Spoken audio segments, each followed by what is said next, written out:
Hallelujah. We honor you, Lord Jesus. We welcome your Holy Spirit. We welcome your anointing. We welcome your power. Anumang espiritu ng pagkaantok, kawalan ng interes sa inyong salita ay aking sinasaway. Hindi pinapahintulot na makapag-penetrate sa puso at isipan ng bawat isa. But I pray mula dito sa unahan hanggang sa likuran, dalangin ko ang pag-grasp ng bawat isa sa iyong word. Because without your word, without the truth, Lord, na itinatanim mo sa umagang ito, mawawala ng kabuluhan, O Diyos. Masasayang, Panginoon, ang araw na aming inilagi sa loob na ito kung hindi namin makukuha ang mensahe na inihanda mo para sa amin. Alam ko, Panginoon, mangungusap ka personally, individually, habang inaihahayag ang iyong salita. Pagpalain mo, Panginoon, ang bawat isa, katagpuin mo kami sa lahat ng aspeto ng aming buhay. Palaguin mo ang pananampalataya ng iyong mga anak sa pangalan ni Jesus.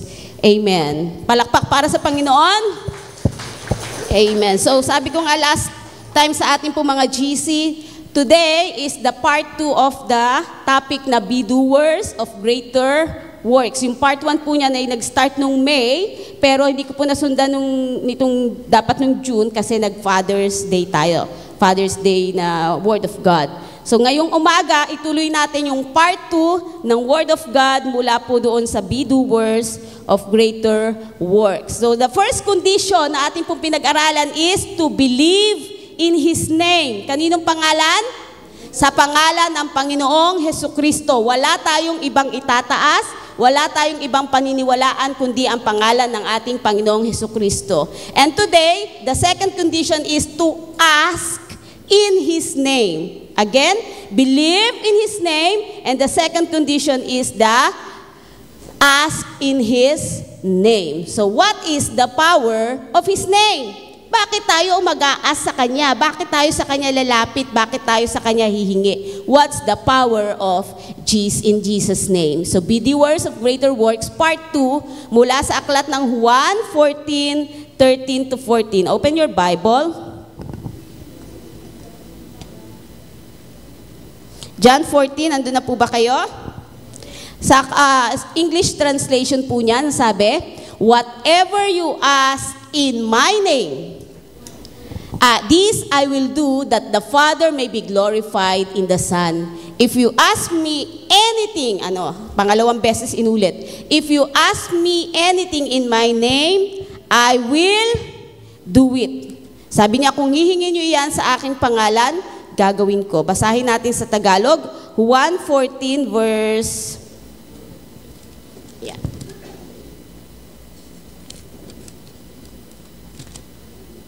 Ayan po.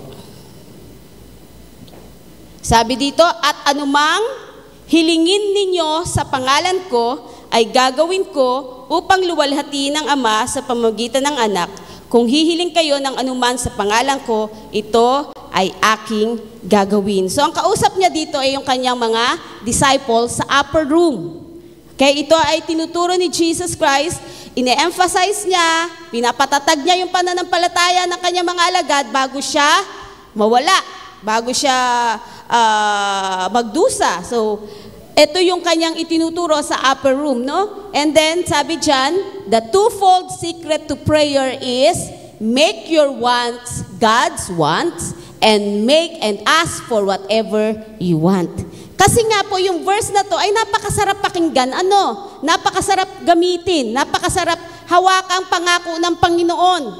Pero may kailangan po tayong gawin pag ginamit po natin ang pangalan ng Panginoong Hesukristo. Siguraduhin po natin that we ask, before we ask, dun sa ating mga kailangan o mga gusto na isin, make sure na yung gusto mo ay yung gusto ng Diyos na mangyari sa buhay mo. Yung kalooban ng Diyos, yung mangyari sa iyo, hindi yung iyong nais. Minsan kasi pag humihiling tayo, yung iba, kaya minsan nadi-disappoint. Kasi ginagamit nila ito as parang magic word, magic promise ni Lord, na mangyayari yung hinihingi ko kasi sabi niya, totoo naman sinabi ito ng ating Panginoon, but the problem is, gaano ba ang iyong relasyon doon sa pangalan na iyong tinatawagan? There is a trend ngayon na nakikita ko sa social media na tiningnan ko ay nagagamit natin pero we're not so much aware. Yung word na, wala ba ako?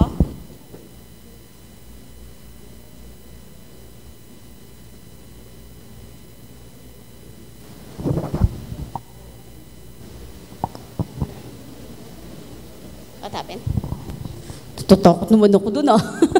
Yung word na manifesting. Sabihin nyo nga, everybody. Manifesting. Yan. Yung minsan, nagiging parang word of mouth na manifesting my 1 million, manifesting my brand new car. Nakikita mo yan, sinasabi yan ng mga tao sa social media. Minsan ginagawa nilang kanilang quote or kanilang, ano tawag doon? Thought for the day, manifesting. Pero, yung word na manifesting, pag hindi mo alam kung bakit nila ngayon ginagamit yun, okay, madadala ka. Kasi napakaganda namang term, di ba? Napakagandang term, manifesting. Pero, alam nyo ba kung bakit yun ay natitrend o nauuso ngayon? Because that word manifesting or manifestation nowadays ay ginagamit ng New Age movement. Ito yung tinatawag nilang the law of attraction. So kung tinignan ko yung meaning ng manifestation, so kung nakapapanood nyo rin yung page ni Tete Lestine, binanggit niya rin yung about dito sa manifestation. Is it biblical? Tayo ba dapat mga Kristiyano is nagsasabi nitong manifesting? Paano natin ito gamitin ng tama? Kasi na-overuse yung word na manifesting. Na wala namang biblical o scripture na pinangahawakan. So manifestation or manifesting is the idea that you can bring a positive outcome into your life by simply claiming it. Akin yan, gusto ko yan. Masarap naman, di ba? Gusto ko ng bagong bahay. I declare, manifesting the brand new car ngayong 2024. Wala namang masama, di ba? Yung word na yun, manifesting. Pero itong word na to ay ginagamit ngayon for claiming as your own and believing it will happen. So yung manifesting is centered around self. Nakafocus sa sarili. Well, tayo mga Kristiyano, we're declaring manifestation sa tulong ni Lord, sa biyaya ni Lord, sa pagkilos ni Lord, mula sa blessings ni Lord. Pero kapag ginagamit natin ito ngayon as a trend at pinopost lang natin ito sa ating mga Facebook account, medyo meron po tayong nakukuha na ideology o idea o pananaw o opinion mula po sa New Age movement theology. Na-declare ka lang ng positibo, pero wala naman minsang nangyayari kasi nga wala namang pundasyon ng iyong pagdideklara. Amen po?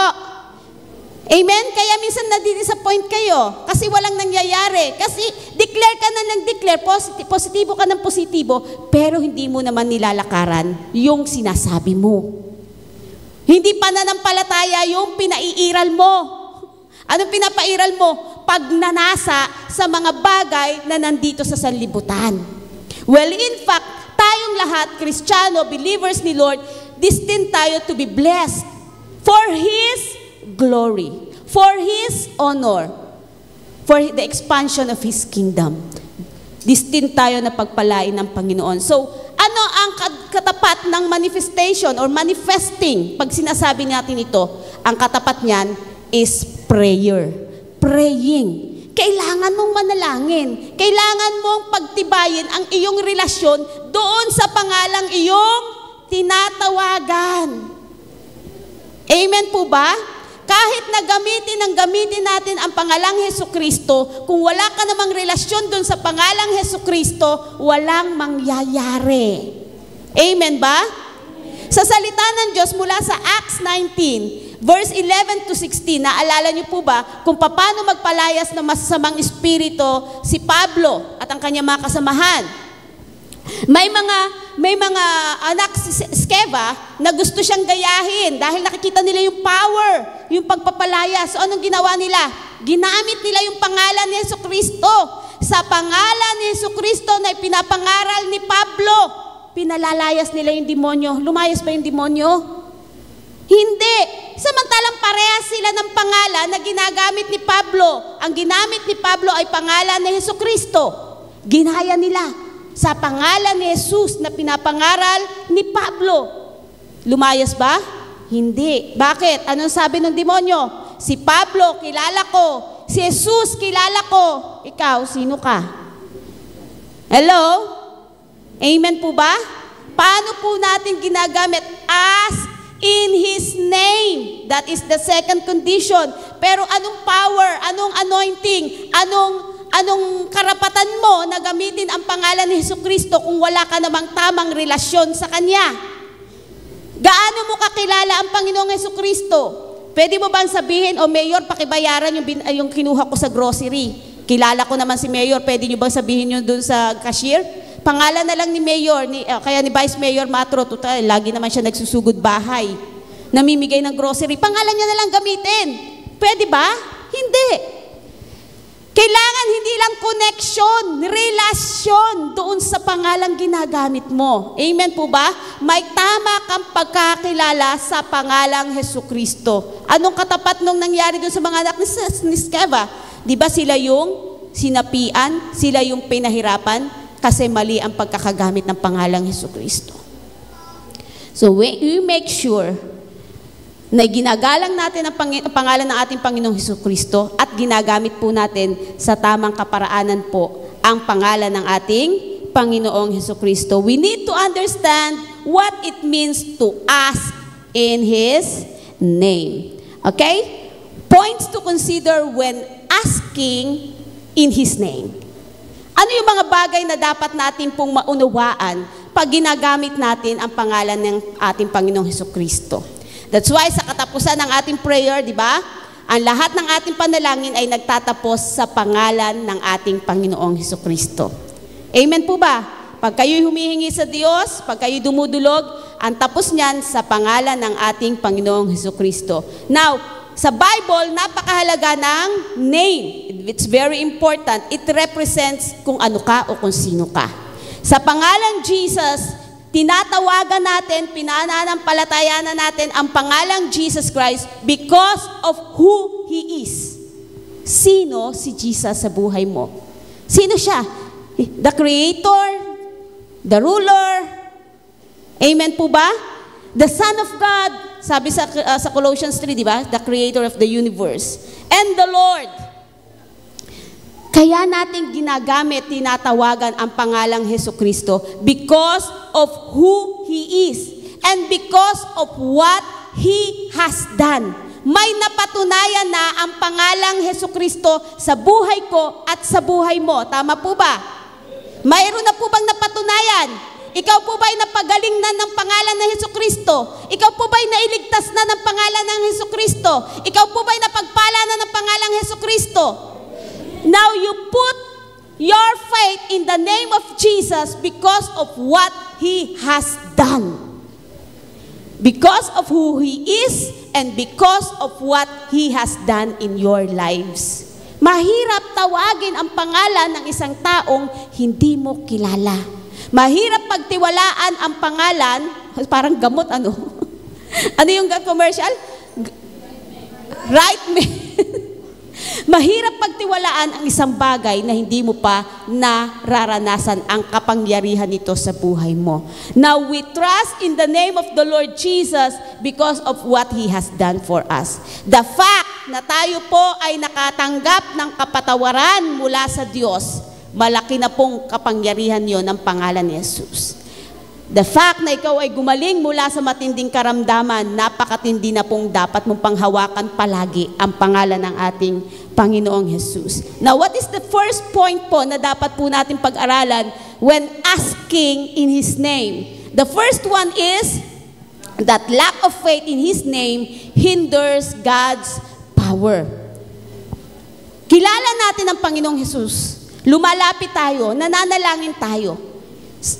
Morning and night, nagpe-pray tayo. But lack, kawalan ng pananampalataya, I assure you, hindi lahat na nandito ay nananampalataya sa Panginoon. Amen? Ay, wala sumagot. Hallelujah! Lahat nananampalataya. Amen? Lack of faith, little faith, hinders. May mga hinihiling ka sa Diyos na minsan ang tagal o hindi mo ma-experience yung sagot because nananalangin ka lang sa bibig. Hindi ka nananalangin sa pananampalataya at pagtitiwala. So lack of faith hinders God's power. Ang presence, ang power, ang anointing ni Lord, lagi yung present. Pero it's our faith, the language sa heaven, ang makakapag-move para yung kahilingan mo, madala mo, mahila mo, maging katotohanan dito sa lupa. Amen? Amen po ba? Nananalangin ka dito sa lupa, mangyari. Kung ano yung kagustuhan ng Lord doon sa langit, hilahin mo sa pamamagitan ng iyong pananampalataya. That's why when you call upon His name, make sure na mayroon kang faith sa pangalan ng ating Panginoong Hesukristo. Mark 4 verse 40. Ito yung panahon na yung kanyang mga alagad ay nag-aalala na sapagkat sila ay malalaki ng alon at tumatama sa kanila. A great storm, a great wave at tumatama sa mga disciples. Ano sabi ni Jesus? Wala ba kayong pananampalataya? Kay liit naman ang inyong pananampalataya. Kasama nyo na ako and yet natatakot pa kayo. Ang tanong ko, kasama nyo ba ang Diyos ngayon? Yes. So, habang kasama nyo ang Diyos, inaalis niyan ang inyong pagkatakot, ang inyong pag-aalala, ang inyong pangamba. Amen? Totoo naman, realidad ng buhay na may mga bagay na nakakapagbigay sa atin ng pagkatakot. Nagbibigay sa atin ng pangamba at pag-alala. Pero pagkasama mo ang Diyos, di ka malulunod. Amen? Hindi ka masusunog. Hindi ka rin magkukulang. Pangako yan ng ating Panginoon. So lack of faith, bakit hindi ko maranasan? Bakit hindi ko maramdaman? Because lack of faith hinders the power of God na maranasan mo o makita mong gumagawa sa'yo. Mark 6, 5-6, ang sabi dyan, marami pa dapat gagawin si Lord na miracle. Marami pang pagpapagaling na gusto ni Lord gawin. Pero ang ang Nazareth ay walang pananampalataya sa Panginoong Hesukristo. Sa pamilya, may mga pangailangan kayo, may mga alalahanin kayo, exercise niyo pong lahat ang inyong pananampalataya ng sama-sama. Kagabi sa amin pong life group, mayroon pong nagsishare, sabi niya, natutuwa siya kasi yung prayer niya sa family niya ay sila ay pinagpapala ng Panginoon. Pero napaiyak siya kasi sabi niya, akala ko naunawaan na nila lahat kung paano kami pinagpala ni Lord. Yung mga sinusuporta ko sa church, maliit pa yan sa tindi ng blessings na binigay ni Lord sa amin. Siyempre, pagka walang pananampalataya, questionin mo yung mga binibigay kay Lord, lalo na kung pagmalaki na. Amen? Pero sa may pananampalataya sa Diyos, alam niya, maliit lang yung binigay niya. Hindi yon makakasapat sa laki ng ginawa ng Diyos na pagpapala sa Kanya. Amen po ba? Ganun na po ba tayo mag-isip? Ganun na po ba ang ating konsepto kapag tayo po'y nag-o-honor kay Lord? Lord, alam ko, maliit lang ito. Pero I want to honor you kung ano marapat para sa iyo. So, let's use the name of the Lord not in vain. Kaya pag nananalangin tayo, ilagak po natin ang ating pananampalataya sa ating Panginoon. Amen? Number 2 point po to consider is, ayan, sabi sa Mark 11:22, have faith in God. Sabihin nyo nga, have faith in God. Okay, have faith in God. Sabi niya, truly I tell you, if anyone says to this mountain, go, throw yourself into the sea, and does not doubt in their heart, but believes that what they say, it will happen, it will be done for them. Sa pamamagitan ng iyong pananampalataya sa Diyos. Have faith in the Lord Jesus Christ. Number 2, ginagamit natin ang pangalan ni Hesukristo pero nagdududa ka. Nag-aalinlangan ka. Sino yung mahilig lumapit sa Panginoon na nagpe-pray? Tapos mamaya-maya, nagdududa, nag-aalinlangan, kikilos ng, yung alam niya, yun ang solusyon. Hindi niya binibigyan ng pagkakataon si Lord na makagalaw, makakilos. Kasi sinasamahan niya ng pagdududa, pag-aalinlangan ang kanyang pananampalataya. Doubt, pag-aalinlangan, doubt hinders the reception. Ibubuhos na, nandyan na. Pero hindi mo ma-receive kasi may pag-aalinlangan ka. Sabi sa salita ng Diyos, mula sa Mark 11:24, kadugtong yan, therefore, I tell you, whatever you ask for in prayer, believe. Okay, hindi mo pa natatanggap, pinaniniwalaan mo nang ito'y iyon ang natanggap, and it will be yours. In the spiritual realm, binigay na ni Lord. Ihintay mo na lang lumabas, makita mo sa physical. Lahat ay nangyayari una sa spiritual. Ang pinapakita sa iyo ng kaaway para magduda at mag-alinlangan ka, negatibo. You're praying for healing. Ginagawa na ni Lord ang pagpapagaling sa iyo in the spiritual realm. Pero ang nangyayari sa physical, lumalala, dumatin-mitindi yung ubo, nilalagnat, sinisipon. Ano mangyayari? Anong gagawin mo? Bili ng ganito, punta sa albularyo, papatawas. Nasaan na yung faith? Nawala. Nagduda, nag-alinlangan. Humakbang according sa kanyang kaalaman. Amen?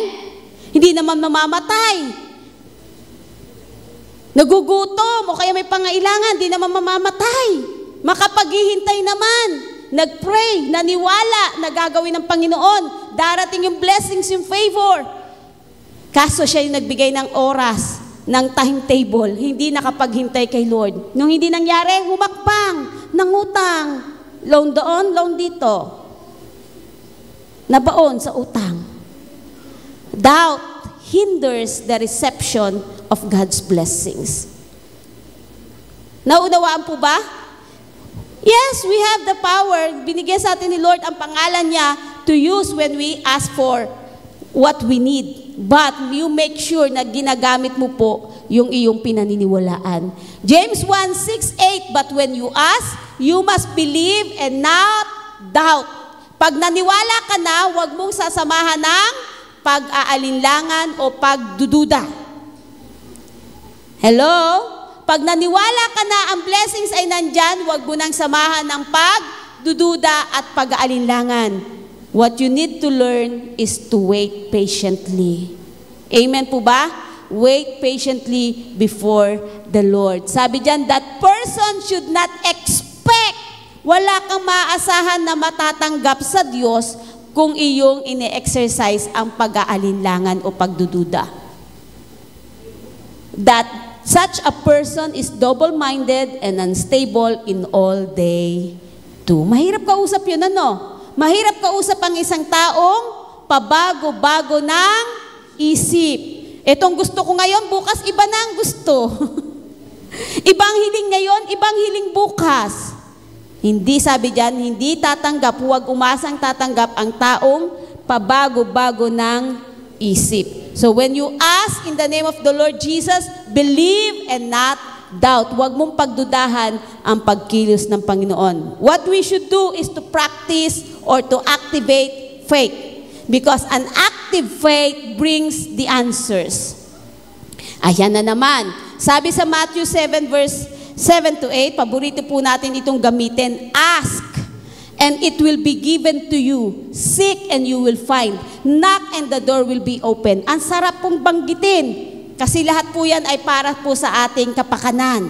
Pero, for everyone asks receives, the one who seeks finds, and the one who knocks, the door will be open. Pagka humingi ka, you ask in His name. Again, ang basihan po dyan is what is your relationship with that name. Ano ang relasyon mo sa pangalang iyong binabanggit? Ano ang kapangyarihan nito na maging makatotohanan sa buhay mo? Sinusunod mo ba yung pangalang Hesukristo na tinatawagan mo? Pinaniniwalaan mo ba yan ng buong buo? O kapag ka may kailangan ka lamang, ginagamit mo ang pangalang Jesucristo? So, activate your faith, or active faith brings the answer. Sabi sa James 1 verse 17, every good and perfect gift comes from God. So, gusto ni Lord na pagpalain ka ng mga magaganda at mabuting bagay. Paano yun mapupunta sa'yo? Paano yun makakarating sa'yo? Paano mo ma-experience? Paano mo mai-enjoy ang mga perfect and good gifts ni Lord? Activate your faith. Amen? Activate po natin ang ating faith. Paano po mag-activate ng faith? Paano natin i-activate yung faith na yan? Matthew 18 verse 19, again, truly I tell you that if two of you, dalawa, hindi pwede lang isa pag nag-agree, no? Pag two of you on earth agree about anything they ask, it will be done for them by my Father in heaven. So, hanap ka na kapatid mo, asawa mo. Lalo na kapag may matindi po kayong kinakaharap na problema, you agree sa panalangin. Ang kagandahan ngayon, kahit nasa malayong lugar, pwede kayong manalangin magkasama. Amen? Wala na ngayong excuse. Ang layo ng asawa ko, paano kami mananalangin? Abay, may online naman. Kung nakakatagal ka ng isang oras makipagtsikahan sa kanya, bakit hindi natin gamitin yung 30 minutes mag-pray? Amen? Mga kapatid mo, mga magulang mo, you agree. Lalo na kung mayroon kayong matindi pong kinakaharap na suliranin. Pag ipanalangin niyo po yan magkasama, you agree in prayer. Kaya po tuwing Saturday, I'll make sure na bago po makauwi lahat po ng nasa music team, kami po ay sama-samang nananalangin. We agree. Ano man ang pangailangan ng church na to, naniniwala kaming ipagkakaloob ng Panginoon. Amen? So, encouragement ko rin po yan sa inyo. If you are free po, pumunta po kayo dito sa church. Saturday, 3 p.m. po. Wala na po itong absolute prayer lang po talaga yung ginagawa. Prayer gathering lang po. Talagang nakafocus lang tayo sa prayer. Para sa country natin, sa bansa natin, para sa community, para sa church, para po sa ating pong mga kapwa mananampalataya. So, activate your faith. Remember, sa ating pinag-aralan about the life of Jairus, di ba? Anong sabi ni Jesus sa kanya? Nung siya ay nakarinig ng bad news, don't be afraid, just believe. Di ba? Don't be afraid, just believe. Pag kayo nakakaramdam ng pagkatakot, pangamba, hawakan mo ang salita ng Panginoon, don't be afraid, just believe. So, anong gagawin mo? Activate your faith. How about yung centurion? Yung pinanalangin niya, hiniling niya sa Lord na pagalingin ang kanyang servant. Naggumaling ba? Yes, nag-activate siya ng kanyang faith. Isa niyang alipin lang yun pero nagkaroon siya ng concern. How much more tayo? Pag tayo nananalangin sa ating mga loved ones, hindi ba tayo papakinggan ng ating Panginoon? Hindi niya ba diringgin ang iyong panalangin? So what we should do po? What we should do, nandyan na yung faith Kaya lang kailangan yung i-activate yung faith. Lakaran yung faith. Not the saving faith, but living faith. Amen po ba? Lumakad po tayo na may pananampalataya. Sabi dyan sa 1 John 3:21-22, ang sabi dyan, dear friends, if our hearts do not condemn us, we have confidence before God. Tayo po ba ay may kapanatagan kapag lumalapit sa Diyos? Pag po ba kayo nananalangin, panatag po ba ang inyong puso lumalapit sa Panginoon? Sabi diyan, we have confidence before God and receive from Him anything we ask. Because, paano mag-activate ng faith? Because we keep His commands and do what pleases Him. To activate your faith, you need to submit and obey. Amen po ba? You need to submit. Kung ano yung narinig mo, lakaran mo, sundin mo, ipamuhay mo. Kung narinig mo lang ito ngayon, at ikaw ay nagkaroon ng pananampalataya, pero paglabas dito, wala kang ginawa, wala pong mangyayari. Amen po? Kaya po yung sinasabing manifesting hanggang salita lang, hindi mo naman nilakaran, wala po yung power.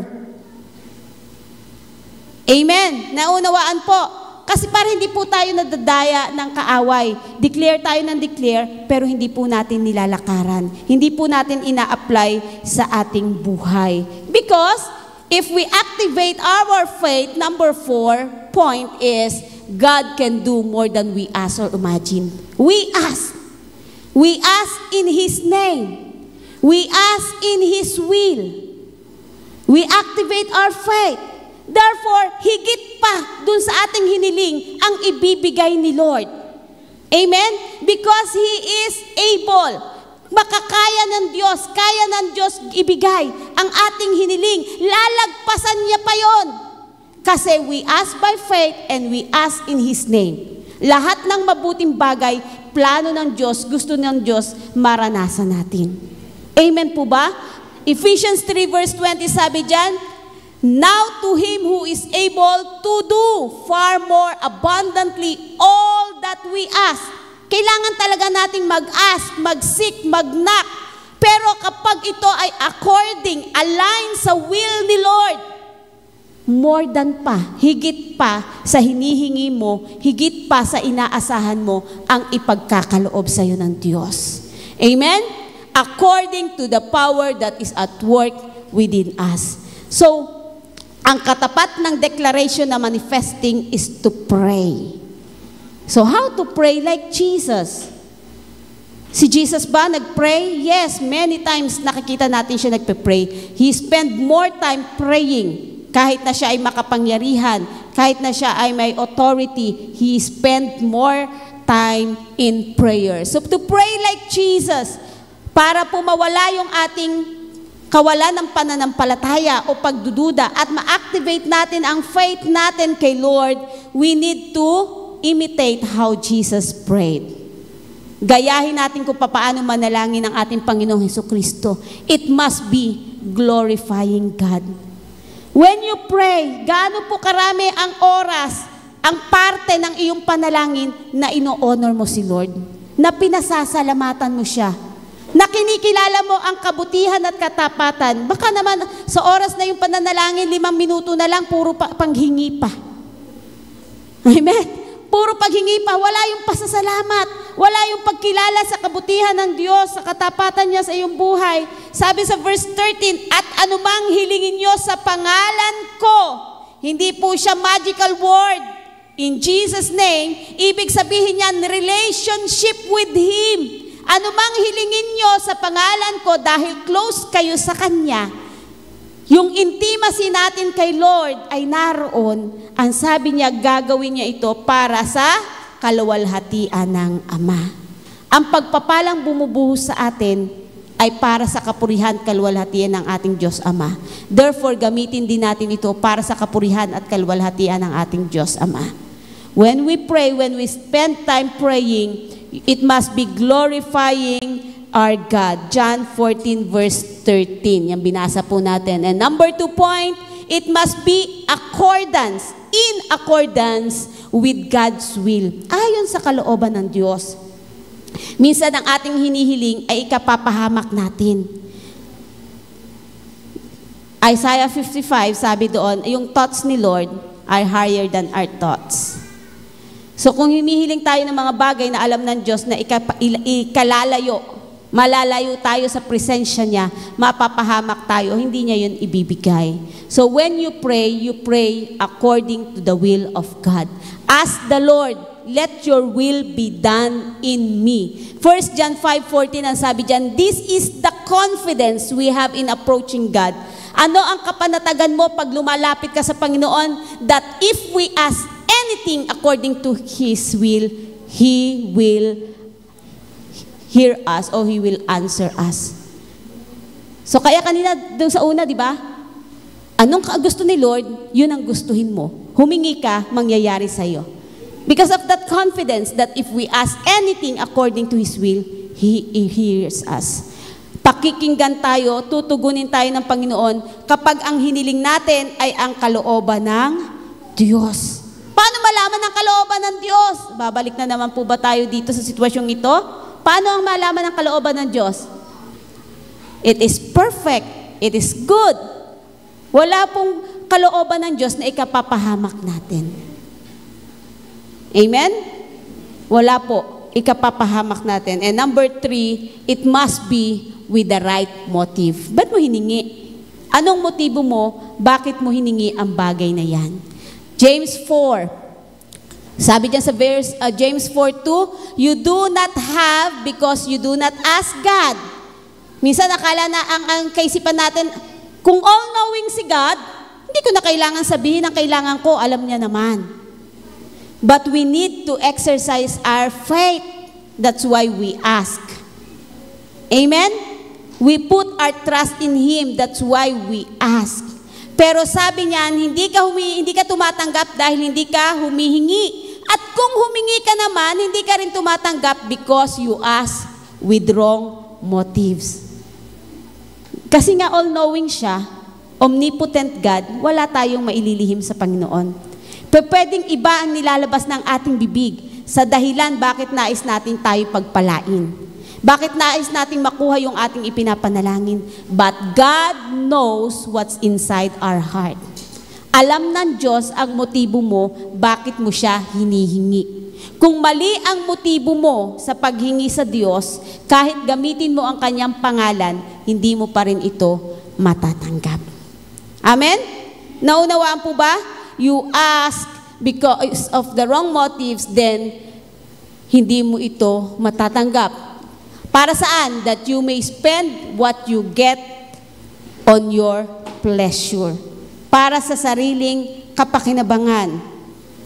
Meron akong nakita doon sa Facebook, ang haba ng pila doon sa nagloloto. Ilan lang piraso ang nakapila doon sa nagtatights. Bakit? Kasi napunta doon sa pag-asa niya sa loto, ang makapagpapala sa kanya. Pero kung alam mo ang salita ng Diyos, alam mo ang pangalan ni Jesus, siyang may-ari ng lahat ng bagay, doon ka pipila, doon ka lalapit, doon ka tatawag sa pangalan ng Panginoong Hesukristo. Amen po ba? Bakit? Again, babalik tayo doon sa ating topic, be doers of greater works. Gusto ni Lord pagpalain tayo sa pagtawag natin sa kanyang pangalan para magawa natin yung mga bagay na marapat in expanding His kingdom for the glory of our Father in heaven. Amen? Amen po? So what are the guarantee doon po sa ating pong pinag-aaralan? So isa-summarize ko na po ito. The guarantee of greater works according sa verse 12. Ang sabi dyan, Christ disciples, sino yun? Tayo. Christ disciples are guaranteed to receive. Garantisado. Mararanasan mo, matatanggap mo ang kapangyarihan ng Diyos. Bakit? May dahilan to fulfill His will and do the works of God. Kung tayo po ay nakikipag-partner po sa ministry ni Lord, automatic po, garantisado. Tayong mga alagad ni Kristo, ang sabi dyan ay makakatanggap ng kapangyarihan ni Lord. Bakit kailangan ng kapangyarihan ni Lord? Para po ma-fulfill natin ang kalooban ni Lord sa ating mga buhay. And number 2, the guarantee of answered prayer. Sigurado kang tutugon ng Panginoon. Sabi dyan, ang liit pala, no? Christ's disciples are guaranteed the help of God. Garantisado ang tulong ng Diyos ay darating sa iyo when they pray according to the will of God. May mahirap ba sa Diyos? May imposible ba sa Diyos? Wala. Pero ang kaya po nagiging mahirap, ang kahirapan po ay nasa atin. Una, nasa isipan natin. Pangalawa, nalalakaran natin. Yung opinion mo, yung idea mo, ipasakop mo sa kapangyarihan ng ating Panginoon. Then, only then, we can be doers of greater works. Malaki po, malawak pa ang pinapagawa sa atin ng ating Panginoon. Hindi po tayo tinawag po para lamang umupo. Tinawag tayo ng Panginoon para i-spread po ang good news. Ang ating po mga OFWs, tinuturuan ko po silang magsunil. Kasi naniniwala ako, hindi lang sila dinala ng Panginoon sa ibang bansa para lang po magtrabaho. Amen? Naniniwala ako, kahit isa-isa lang na kanila pong kasama sa trabaho, ma-sharean po nila ng gospel at maligtas, malaki pong impact yun kung bakit sila dinala ng Panginoon sa ibang bansa. Amen po ba? Hindi po tayo basta lamang po ang pananampalataya. Ating pong pahalagahan ang paglalim ng ating pong pananampalataya sa Panginoon. So tayong lahat po ay tumayo, ipagpasalamat natin ang gawa ng Panginoon sa ating buhay. I'm encouraging everyone, strengthen your prayer life. Palakasin niyo po ang inyo pong pananalangin. Pag ginagamit niyo po o lumalapit po kayo sa pangalan ng Panginoong Hesukristo, unahin niyo po munang maging malapit talaga sa pangalan ni Hesukristo. Paayos po tayo kay Lord. Paayos po natin ang ating relasyon sa Kanya. Ipatuwid po natin yung mga mali po nating pananiwala. When you're claiming, declaring, you make sure na nilalakaran mo ang salita ng Panginoon. Wala pong bisa ang pagdideklara kung wala pong foundation ng salita ng Diyos. Amen? Wala pong magic. Lahat po tayo ay maging rooted, established, founded sa Word of God. At yung salita ng Diyos ang mag-manifest ng kapangyarihan sa inyong buhay.